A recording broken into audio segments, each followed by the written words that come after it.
Welcome to Fantasy Football Today for CBS Local Sports. I'm Jamey Eisenberg. That's Dave Richard. We have the starts and sits you need to help you dominate your fantasy leagues in week number 7. Let's start at the quarterback position. Let's start with the start of the week. Love the setup for Justin Herbert, who's been awesome in the first 4 starts of his career.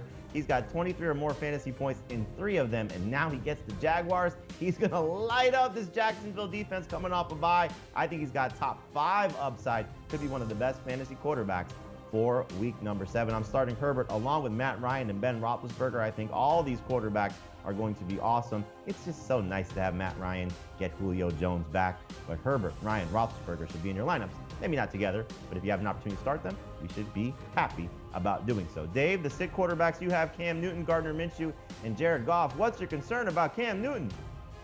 I'm worried that he's not exactly who he was earlier this season. Is he a little beat up? Is his offensive line going to be in good shape? Is the 49ers defense really as bad as they've been against some rushing quarterbacks? You shed light on this to me with how they did against Daniel Jones, Kyler Murray, even Carson Wentz had success running the ball against them.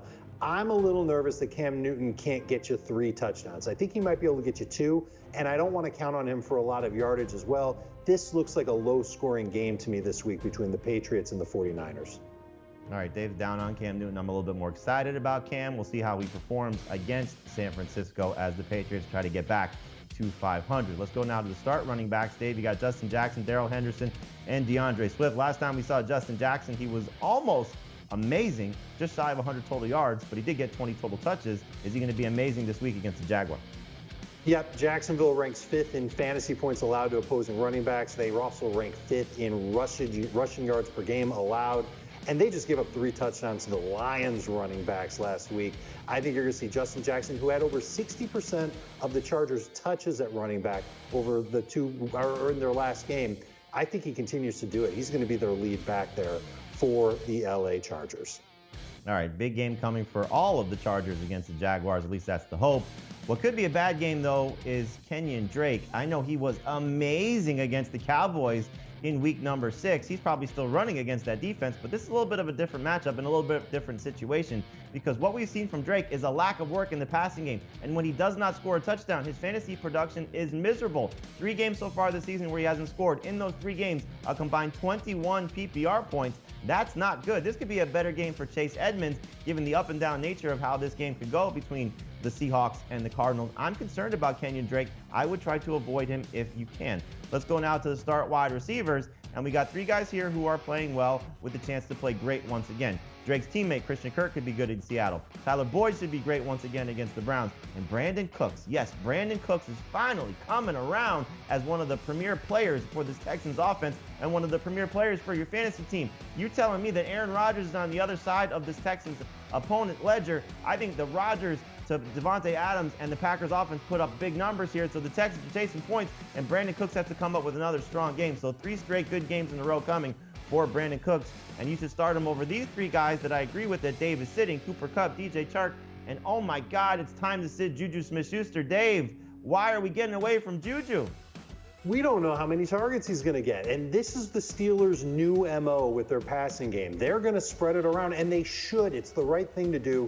Juju isn't quite as explosive as Chase Claypool. And Deontay Johnson's coming back. You want to talk about a sneaky DFS play? I think he could be it. Those guys are more explosive than Smith-Schuster. It has nothing to do with the matchup. Tennessee isn't great against the pass by any stretch. I'm just concerned that Juju Smith-Schuster is devolving into a touchdown or bust fantasy wide receiver. I'm hopeful this is the week for Juju Smith-Schuster, but I'm with you. We just got to sit him at this point. Certainly in leagues where you start 2 wide receivers. Hard to do in 3 receiver sets, but just very, very frustrating. All right, so we got Darren Fells, Hayden Hurst, and Rob Gronkowski. So, Dave, let's assume Jordan Akins is out. How good could Darren Fells be?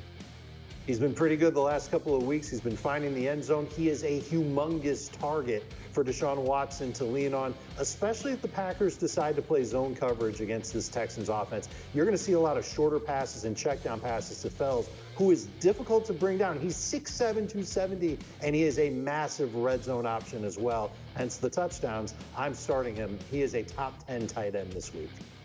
And he's facing a Packers defense that just allowed a touchdown to Rob Gronkowski. So Gronk hopefully will stay hot for one more week.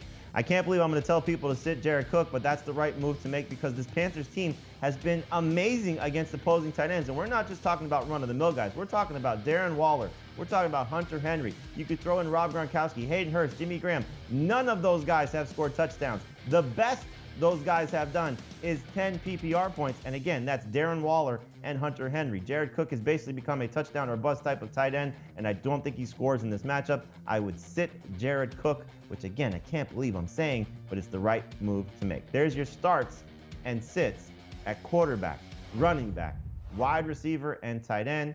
Good luck setting your matchups in week number 7 because we just want you to be successful and get that W.